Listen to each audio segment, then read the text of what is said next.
ආයුබෝවන්. අද අපි කතා කරන්නේ දියවැඩියා රෝගීන් බහුලවම භාවිතා කරන ඖෂධයක් වන ග්ලිකසයිඩ් ගැන.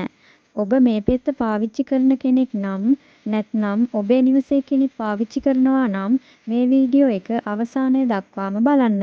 මොකද මේ පෙත්ත බොනකොට ඔබ අනිවාර්යයෙන්ම දැනගත යුතු කරුණු කීපයක් තියෙනවා.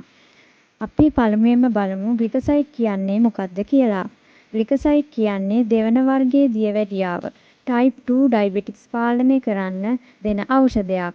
මෙය අයත් වන්නේ සල්පෙනිලූරියා කියන ඖෂධ කාණ්ඩයටයි.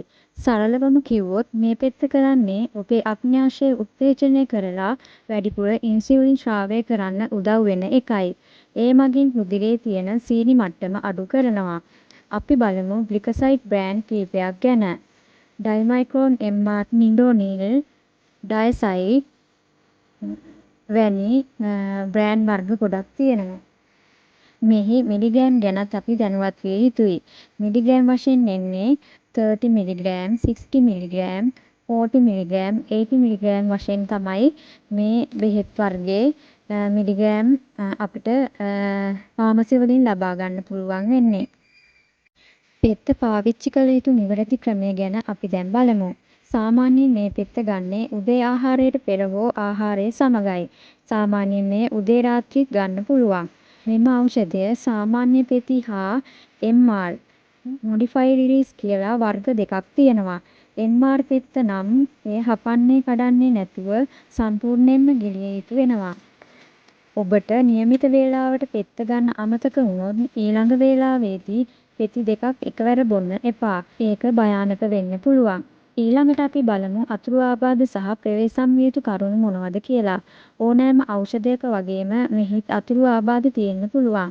ප්‍රධානම දේ තමයි හයිපොග්ලිසීමියා හෙවත් රුධිරයේ සීනි මට්ටම ඕනෑමට වඩා අඩු වීමයි. ශරීරයේ සීනි මට්ටම අඩු වූ විට දැනෙන ලක්ෂණ මොනවද කියලා අපි දැන් බලමු. අධික ලෙස බඩගිනි දැනීම, සිරුර වෙව්ලීම හා දහඩිය දැමීම, කරකවිල්ල හෝ ක්ලාන්ත ගතිය, අධික තෙහෙට්ටුව. ඔබ ග්ලිකසයිඩ් ගන්නවා නම් සීනි මට්ටම එකවර අඩු වුණොත් ගන්න සීනි ස්වල්පයක් හෝ පැණි රස දෙයක් නිතරම ළඟ තබා ගන්න. මේ පෙත්ත ගන්නා අතරතුර මත්පැන් පානය කිරීමෙන් වළකින්න. මොකද මත්පැන් නිසා සීනි මට්ටම ඉතා වේගයෙන් අඩු වෙන්න පුළුවන්. වෛද්‍යවරයා නියම කරන මාත්‍රාවම පමණක් ගන්න. රුධිර පරීක්ෂණ නිසි කලට සිදු කර ගන්න. ඔබ ගර්භණී නම් හෝ මව්කිරි ලබා දෙනවා නම් මේ ගැන අනිවාර්යයෙන්ම වෛද්‍යවරයා දැනුවත් කරන්න. දියවැඩියාව කියන්නේ නිවැරදිව පාලනය කළොත් අපිට සාමාන්‍ය ජීවිතයක් ගත කරන්න පුළුවන් රෝගයක්. ඉතින් ඖෂධ වගේම නිවැරදි ආහාර පාලනය සහ ව්‍යායාම ගැනත් අවධානය යොමු කරන්න.